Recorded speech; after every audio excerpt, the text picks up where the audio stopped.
Time to talk about Israel. There has been over 17,000 attacks on Israel from Hamas. Hamas-run Gaza has been largely isolated from the rest of the world since the Islamic militants won elections in 2006.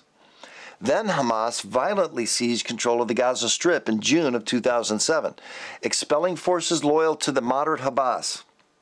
Imagine if an offshore terrorist group in Cuba started firing rockets at towns in southern Florida, aimed at killing as many citizens as possible.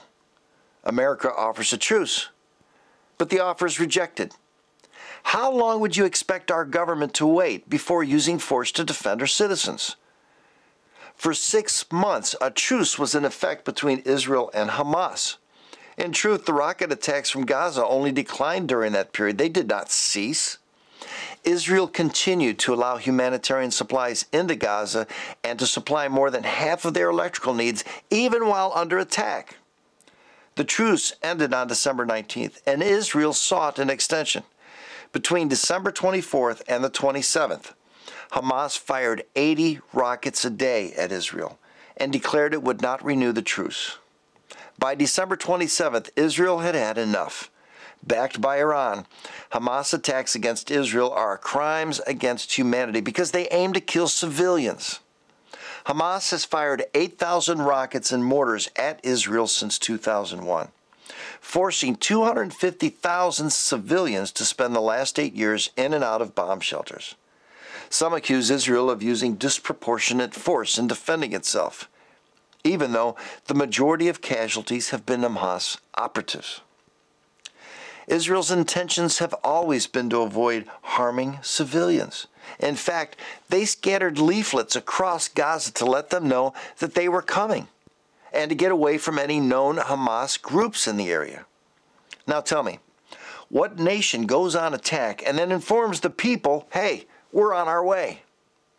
Israel has two choices in this conflict: to allow international peacekeeping forces in to monitor and keep the peace, or annihilate Hamas once and for all and hand authority back to the Palestinian Authority. I am hoping Israel does not succumb to international pressure and stop short of their mission to remove Hamas. As we've seen in Lebanon, Hezbollah continues to arm themselves under the very noses of those peacekeepers. Israel has a perfect right to protect its citizens. We should have learned by now that land for peace never works. The Oslo Accords were supposed to produce peace. Since 1993, 1,442 have been murdered by their peace partners. Israel vacated Gaza, and now they have bombs fired at them daily from Gaza. The terrorists want nothing but the extinction of Israel. So I applaud Israel's move into Gaza and stand with Israel. What puzzles me is, why do American Jews support Hamas? Why do they rally against their own home country? Again, conservatives fall with Israel and liberals fall with the Palestinians. I hope Obama will also side with Israel in this conflict, as President Bush has. But at this point, one can only hope.